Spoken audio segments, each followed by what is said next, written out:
আসসালামু আলাইকুম প্রিয় দর্শক, স্বাগত জানাচ্ছি প্রবাদ টিভির সারা বাংলার খবরে। আমরা আজকে আপনাদের সামনে তুলে ধরব বাংলাদেশের দক্ষিণাঞ্চলের বন্যার পরিস্থিতি নিয়ে। বাংলাদেশের সর্বদক্ষিণের জেলা নোয়াখালী, ফেনী, লক্ষ্মীপুর এই তিন জেলায় ভয়াবহ বন্যা পরিস্থিতি বিরাজ করছে।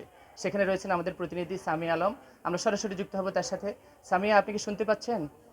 স্যার, আপনি যেমনটি বলেছিলেন, আমি এখন আছি লক্ষ্মীপুর জেলার নয়নপুর গ্রামে। দেখতে পাচ্ছেন এখানে 4-5টা তলিয়ে গেছে।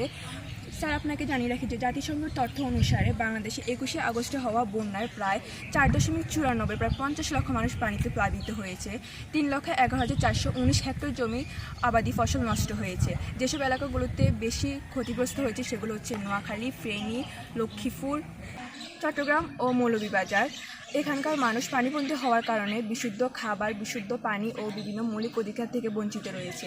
1,860টি নেটওয়ার্ক টাওয়ার নষ্ট হওয়ার কারণে এখানকার মানুষ মোবাইল নেটওয়ার্ক থেকে বিচ্ছিন্ন রয়েছে। মৃত্যুর সংখ্যা অর্ধশত হলেও প্রায় নিখোঁজ হচ্ছে 300। এটি যেন বাংলাদেশের জন্য এক মহাদুর্যোগ।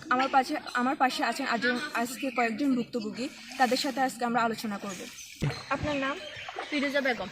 এই যে মাছের গেটটা দেখতে পাচ্ছেন, এটা আমি এখানে 3 লক্ষ টাকা ইনভেস্ট করেছি, কিন্তু দুঃখের বিষয় হচ্ছে বন্যার কারণে আমার সব মাছ এখান থেকে বেশি চলে যায়। আমি আমার পরিবার সংসার কীভাবে চলবে সেটা আল্লাহই ভালো জানি। আপনার নাম? আমি করিমুন বিবি।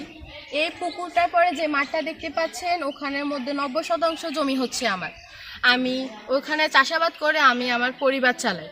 কিন্তু দুঃখের বিষয় হচ্ছে বন্যার পানিতে আমার ফসলগুলো তলিয়ে যায়, ফলে আমার পরিবারের অনেক ক্ষতি হয়।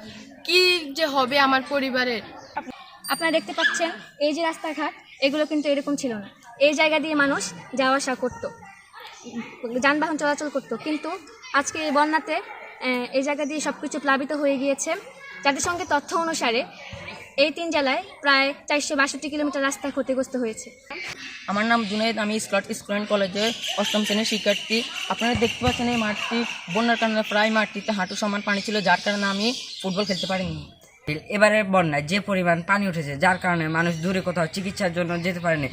তাই আমরা একটি ফ্রি মেডিকেল আয়োজন করেছি, যার মাধ্যমে প্রায় 3 শতাধিক পরিবার ফ্রি চিকিৎসা ও ফ্রি ওষুধ পেয়েছে। প্রতি বছরই এমন বন্যায় আমাদের দেশে ব্যাপক ক্ষতির সম্মুখীন হয়। যেখানে সেখানে অপরিকল্পিত ঘরবাড়ি নির্মাণ, খালের উপর বাঁধ দিয়ে মাছ চাষ, তাছাড়া নদী ভরাট, জলবায়ু পরিবর্তনের প্রভাবের কারণে আমাদের দেশের বন্যা প্রধান কারণ। এছাড়াও প্রতি বছর বর্ষার মৌসুমে ভারত তার বাঁধের পানিগুলো ছেড়ে দেওয়ার কারণে আমাদের দেশের বিস্তীর্ণ অঞ্চল পানিতে তলিয়ে যায়।